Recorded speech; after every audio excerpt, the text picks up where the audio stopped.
Welcome again. Now today I am going to talk to you about Lagrange's mean value theorem. In the previous lecture I have discussed the Rolle's theorem. Now we have Lagrange's mean value theorem. Now what is the statement of the Lagrange's mean value theorem? Then how to discuss the questions on this subject. Statement. देखिए statement क्या है? Let fx be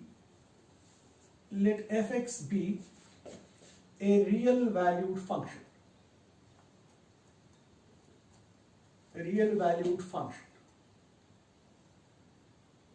Right? If fx is continuous in the closed interval AB, closed interval is like this AB, number one. Number two, if fx is differentiable function in open interval AB,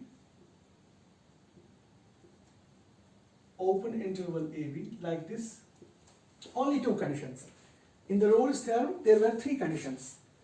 First condition was continuous differentiability and fa is equal to fb. But here we have only two conditions. If fx is a continuous function, fx is differentiable, but continuity in the closed interval, while as the differentiability in the open interval. Now after that, what I have actually a diagram like this. This is the diagram. This is x-axis and y-axis. Say this is your function. Let us say this is a continuous function. In the interval, let us say this point is A here and this point is B, and a curve is between, function is between A and B. Now what about this point? ये height जो है यहाँ से यहाँ तक, this height is denoted by f of A and this height is denoted by f of B. So in this way the coordinates of this point are B and FB. And while as the coordinates of this point are A and FA, let us say this is the point A and this is the point B. Okay. Now see, this is a function which is continuous in the closed interval AB, and this is differentiable. Differentiable means हर एक point पे मैं tangents draw कर सकता हूँ. हर एक point पे मैं tangents draw कर सकता हूँ. जितने भी tangents हैं between A and B, मैं उन पॉइंट्स पे टेंजेंट्स ड्रॉ कर सकता हूँ. But differentiability in the open interval, open means and points पे मैं टेंजेंट्स ड्रॉ नहीं कर सकता हूँ. सो अगर कोई भी फंक्शन कंटिन्यूअस है और कोई भी फंक्शन डिफरेंशियबल है, तब कहते हैं then there exist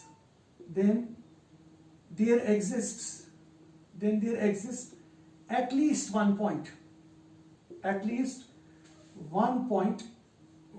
point C between A and B. Then there exists at least one point C between A and B. तब जरूरी एक पॉइंट होगा C between A and B, जरूरी होगा, such that f of B minus f of A divided by B minus A is equal to f dash of C. Where A is less than C is less than B. The value of C will lie between A and C. Now, what do you mean by this expression? इसका actually मतलब क्या है? वो मैं आपको मतलब समझता हूँ कि क्या है वो. Actually ये expression represent क्या करता है? ये expression represent करता है कि अगर मैं यहाँ ये point और ये point join करूँ, देखिए मैं ये दो points join कर रहा हूँ A और B, ये chord बन रहा है. What is the slope of chord? Slope of chord AB. Slope of chord AB is, देखिए आपको पता है slope कैसे होता है, FB minus FA. FB minus FA divided by B minus A. This is the slope of the chord. FB minus FA, y2 minus y1 upon x2 minus x1. You know, once there are 2 points, जब भी दो points दिए हैं, एक point है x1 y1 और एक point है x2 y2, y2 minus y1 upon x2 minus x1 represent करता है slope. Now x1 y1 x2 y2 minus y1 upon x2 minus x1, ये स्लोप किसकी है? ये कॉर्ड की स्लोप है। इसी तरह से ये टेंजेंट की स्लोप क्या होगी c पर? देखिए c पर टेंजेंट की स्लोप होगी f डैश ऑफ c।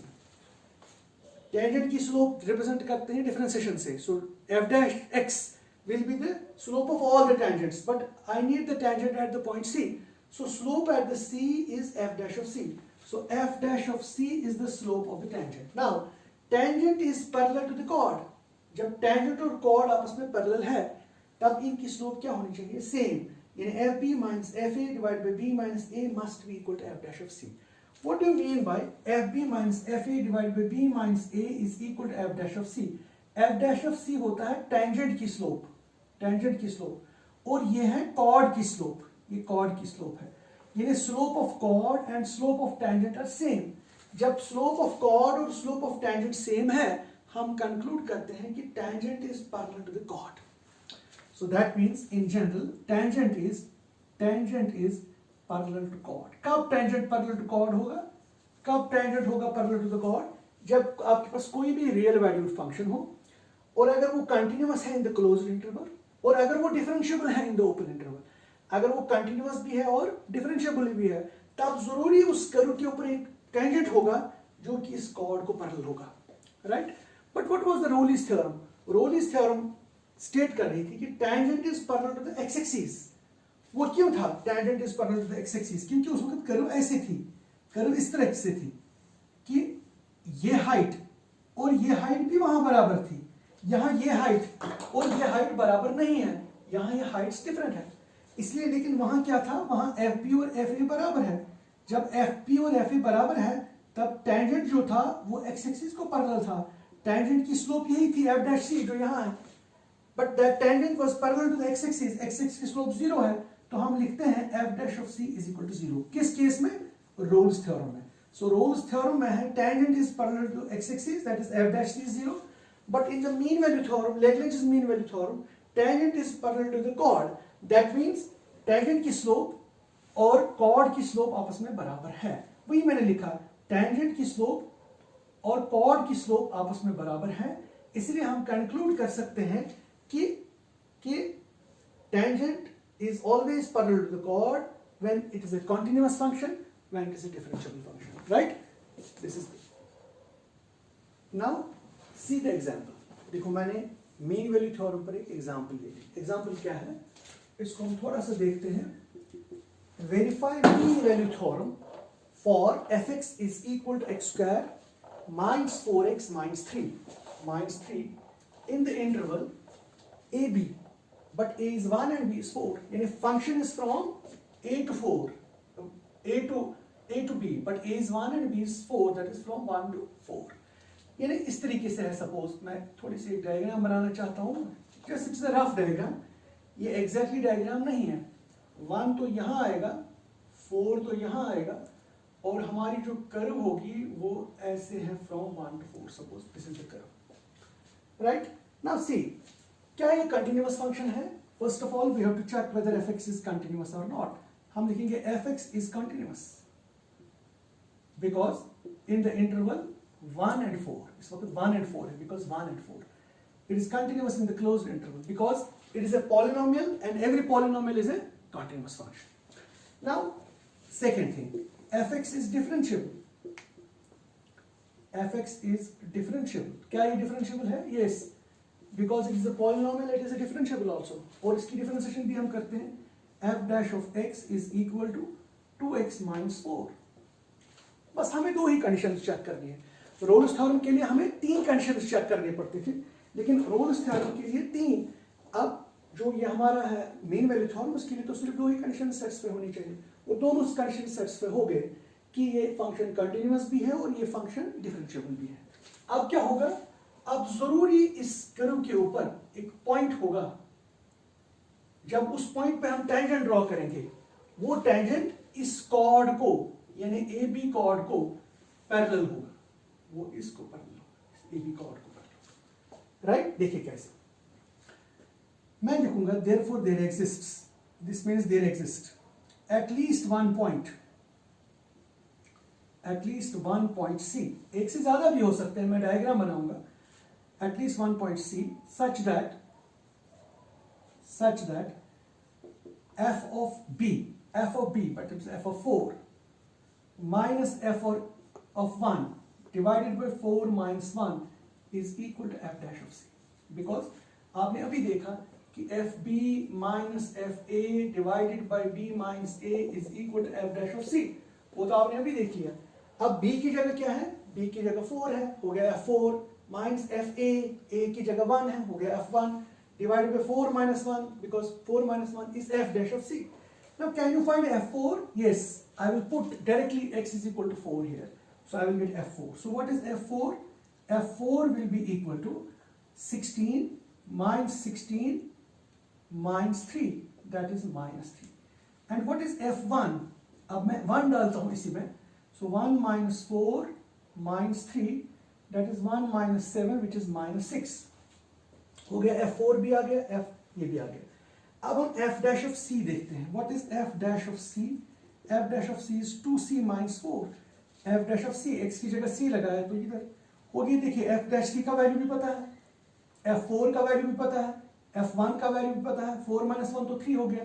डालिए सारे वैल्यूज आप इसमें, देखिए क्या हो जाएगा। देखिए क्या होगा जब हम f4 की जगह में -3 लिखता हूँ, f1 की जगह में -6 लिखता हूँ, वो +6 बन जाएगा क्योंकि अपना भी माइनस है तो ये माइनस है। 4 minus 1 will become 3 और यहाँ से जो है is equal to f dash of c that is 2c minus 4, तो इसकी जगह मैं लिखूंगा 2c minus 4, इसकी जगह मैं लिखूंगा 2c minus 4। अब देखिए 6 और 3 कैंसिल हो गया तो 3 आएगा, 3 by 3 वो 1 हो जाएगा, it will be 2c minus 4, that is 2c will be 5, that means c will be 5 by 2, यानी c का वैल्यू जो आपका आ गया that is 5 by 2। so इसका मतलब है 5 by 2 means 2.5, 2.5 means 1 and 4 के दरमियान यहाँ, यानी this will be 5 by 2 point, उसी 5 by 2 के सीध में जो टेंजेंट होगा वो इस AB को पैरेलल होगा। यानी हमने क्या काम किया, हमने एक तो वेरीफाई किया मीन वैल्यू थ्योरम, यानी इसमें मीन वैल्यू थ्योरम एप्लीकेबल है इस फंक्शन में। क्यों एप्लीकेबल है? Because this function is continuous, this function is differentiable, any function which is continuous and differentiable mean value theorem is applicable in that function. Now what is the mean value theorem? Mean value theorem is then there must be at least one tangent that is parallel to the chord. वो कहाँ पे होगा वो हमने निकाला, that is 5 by 2 point पे वो tangent होगा parallel to the x-axis, right? Now after this I will come to the next example. Now see another example. This is the third example. Verify Lagrange's mean value theorem for this function. अब फिर से मैंने Rolle's theorem की तरह लिया, मैंने अब greatest integer function, मैंने रोल्स थ्योरम की तरह ही यहाँ ग्रेटेस्ट इंटीजर फंक्शन ले लिया।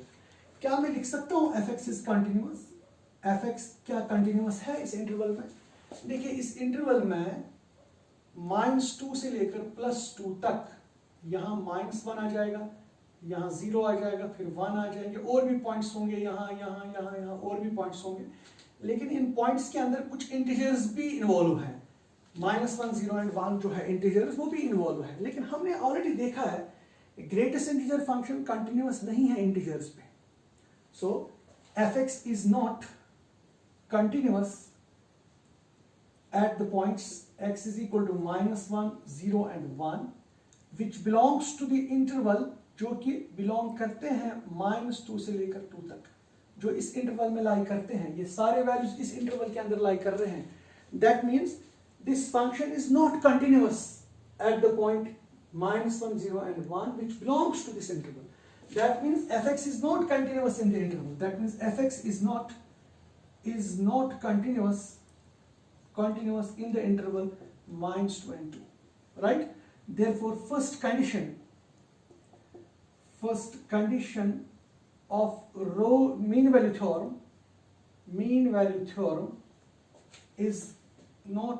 does not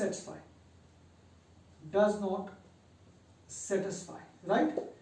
First condition of the mean value theorem does not satisfy, hence Lagrange's mean value theorem is not applicable to this function. इसका मतलब है कि Lagrange's mean value theorem जो है वो इस फंक्शन के लिए एप्लीकेबल नहीं है, क्योंकि लैग्रेंज मीन वैल्यू थ्योरम के लिए function must be continuous. First condition, function must be continuous in the interval -2 to 2। जितने भी पॉइंट्स -2 और 2 के दरमियान उन तमाम पॉइंट्स पे वो कंटिन्यूअस होना चाहिए। लेकिन वो -1, 0 और 1 पर कंटिन्यूअस नहीं है, बिकॉज ये इंटीजर्स है। हमने ऑलरेडी डिस्कस किया है कि greatest integer function continuous integral points पे नहीं होता है, इंटीग्रल पॉइंट्स पे ग्रेटेस्ट इंटीजर फंक्शन कंटिन्यूअस नहीं होता है। लेकिन वो सारे इंटीग्रल पॉइंट्स जो है वो इस इंटरवल के अंदर लाई कर रहे हैं, इसलिए ग्रेटेस्ट इंटीजर फंक्शन कंटिन्यूअस नहीं है इस इंटरवल में। जब वो कंटिन्यूअस इस इंटरवल में नहीं है, हम कहेंगे कि first condition of the Lagrange mean value theorem does not satisfy this function for. एक और एग्जांपल, ये आपके लिए एग्जांपल है जो कि आप खुद सॉल्व करेंगे। fx is x³ - 5x² - 3x in the interval 1 and 3। इसमें भी ये जो है लैग्रेंज मीन वैल्यू थ्योरम इसमें सेटिस्फाई करनी है। कैसे करेंगे? आप लिखेंगे कि ये कंटिन्यूअस है। क्यों कंटिन्यूअस है? बिकॉज ये पॉलिनोमियल है, डिफरेंशिएबल भी है बिकॉज पॉलिनोमियल है। फिर डिफरेंशिएशन भी कर लीजिए। लेकिन फिर क्या होगा यहाँ पर, जब आप c के वैल्यूज निकालेंगे वो दो वैल्यूज आएंगे, राइट। अगर दोनों वैल्यूज इस इंटरवल में लाई कर रहे हैं तो दोनों ले लो, अगर एक ही कर रहा है तो एक रिजेक्ट कर दो, ठीक है। जैसे मैंने आपको बताया है कि कभी कभी कर्व ऐसे भी होती है। देखिए कभी कभी कर्व जो है वो ऐसे भी होती है, इस तरह से कर्व है। सपोज ये कर्व है आपकी, देखिए यहां से स्टार्ट है, this is the point a, और यहां पर एक कर्व एंड हो रही है, this is the point b. देखिए यहां जो है ये पॉइंट ए है और यहां जो ये पॉइंट है ये बी है, ये कॉर्ड है। देखिए this is the chord of the curve, ये कॉर्ड है यहाँ पर, क्लियर। यहाँ देखिए यहाँ टेंजेंट है which is parallel to the chord, ये भी टेंजेंट है which is parallel to the chord. यहाँ पर भी टेंजेंट होगा, जैसे सपोज ये इस तरह से है, सपोज ऐसे है कर्व, ठीक। यहाँ पर भी टेंजेंट होगा which is parallel to the chord. यानी you must have 1 2 3, so you have 3 tangents which are parallel to the single chord. यानी एक से ज्यादा पॉइंट्स भी हो सकते हैं, जैसे यहाँ अभी मैंने कहा 2 निकल सकते हैं, राइट। तब उसका मतलब है कर्व ऐसे है, कर्व ऐसे है, 2 निकलते हैं, एक टेंजेंट ये है, एक टेंजेंट ये है, और कॉर्ड कुछ यहाँ है ऐसे, this is the chord suppose. और उसका मतलब है ये टेंजेंट और ये टेंजेंट दोनों इस कॉर्ड को पैरेलल है, यानी एक से ज्यादा टेंजेंट भी हो सकते हैं। इसीलिए मैंने मीन वैल्यू थ्योरम की स्टेटमेंट में लिखा कि there exist at least 1 point, at least 1, यानी एक से ज्यादा भी हो सकते हैं। जैसे यहाँ 2 होंगे, C1 एंड C2, और यहाँ 3 होंगे, 3 भी हो सकते हैं, कभी कभी 2 भी निकल सकते, लेकिन वो दोनों या तीनों अपने अपने उस इंटरवल में लाई करनी चाहिए। अगर वो कोई पॉइंट इंटरवल से बाहर है उसको रिजेक्ट कर दीजिए, right. This is how to solve such type of questions. Now I will take one more example. fx is x plus 1 by x in the interval 1 3.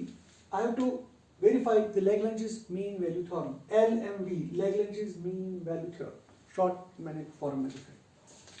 देखिए कैसे करते हैं ये सवाल, हम किस तरह से देखते हैं इसके लिए। क्या ये कंटिन्यूअस है? पहले मसला है, क्या ये कंटिन्यूअस है? देखिए ये कंटिन्यूअस 0 पर नहीं है, because something divide by 0 is not defined. So 0 पर ये कंटिन्यूअस नहीं है। So because 1 by 0 is not defined, it is not defined, इसलिए ये 0 पर कंटिन्यूअस नहीं है, ठीक है। लेकिन 0 इस इंटरवल में लाई नहीं करता है। हमारा तो डिस्कशन जो है that is from 1 to 3, 1 to 3 के बीच में कहीं 0 नहीं है। इसलिए मैं कह सकता हूं fx जो है which is equal to x plus x raised power of -1 is continuous in the interval 1 and 3, क्योंकि ये 1 और 3 के दरमियान कंटिन्यूअस है। ये कहां कंटिन्यूअस नहीं है? 0 पर कंटिन्यूअस नहीं है, लेकिन 0 इस इंटरवल में लाई नहीं कर रहा है। 0 तो बाहर है, वो तो पहले है, 1 तो बाद में है, 3 तो बाद में है। इसका मतलब है ये 0 पर डिसकंटिन्यूअस है, लेकिन कंटिन्यूअस 1 से 3 तक कंटिन्यूअस है। क्योंकि मैं नहीं कह सकता हूं ये पॉलिनोमियल है, पॉलिनोमियल नहीं है, बिकॉज पॉलिनोमियल में हर एक पावर जो है वो पॉजिटिव होना चाहिए, यहां तो पावर नेगेटिव है। इसलिए जो पॉलिनोमियल नहीं है that function may or may not be continuous. Sometimes they are continuous and sometimes they are not continuous. But in this case ये 0 पर continuous नहीं है, इसलिए हमें देखना है कि वो 0 इस इंटरवल में लाई तो नहीं कर रहा है, वो नहीं कर रहा है। इसलिए मैं लिख सकता हूं कि इस इंटरवल में ये continuous है। Now is it differentiable?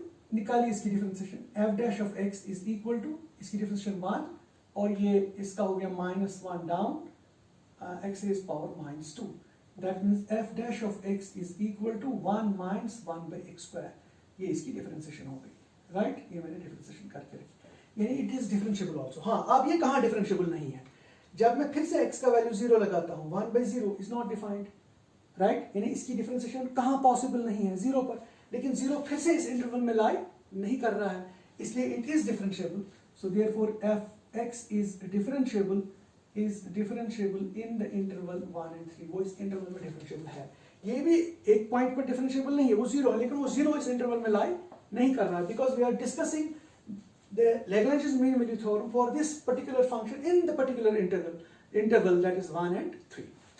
Now both the conditions of, so therefore both the conditions are satisfied, both the conditions of the mean value theorem are satisfied, therefore exists a point C, therefore there exists a point C between 1 and 3, yani 1 is less than C is less than 3, yani that C should lie between 1 and 3 such that f of 3 minus f of 1 divided by 3 minus 1 is equal to f dash of C, right?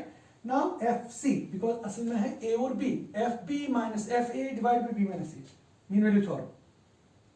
Now you find f3. What is f3? f3 is equal to, जब मैं 3 यहाँ लगाता हूँ, 3 plus 1 by 3. What is f1? 1 plus 1 by 1, right? What is 3 3s are 9, 9 plus 1 is 10 by 3. What is this? 1 plus 1 becomes, this is 2. Now what is f dash of c? देखिए f dash of x तो ये है, f dash of c हो गया 1 minus 1 by c square, जब मैं 1 minus x की जगह मैं c लगाता हूँ।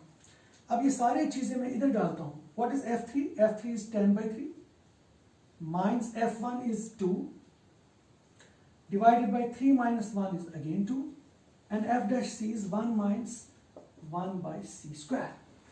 मैंने ये सारे वैल्यूज इसमें डाल दिए, 3 2s are 6, 10 minus 6 is 4 divided by 6 is equal to 1 minus 1 by c square। मैंने ये सिंप्लीफाई किया, this is 2 2s are 2 3s are, so this is 1 by c square is equal to 1 minus 2 by 3, that means 1 by c square is equal to 1 by 3, that means c square is 3, that means c square is equal to 3, that means c is plus minus under root of 3, यानी c के values दो आ गए यहाँ पर c के दो, because 1 by c square is 1 by 3, that means c square is 3, जब c square 3 है तो c का वैल्यू प्लस रूट 3 भी आएगा और माइनस रूट 3 भी आएगा, राइट।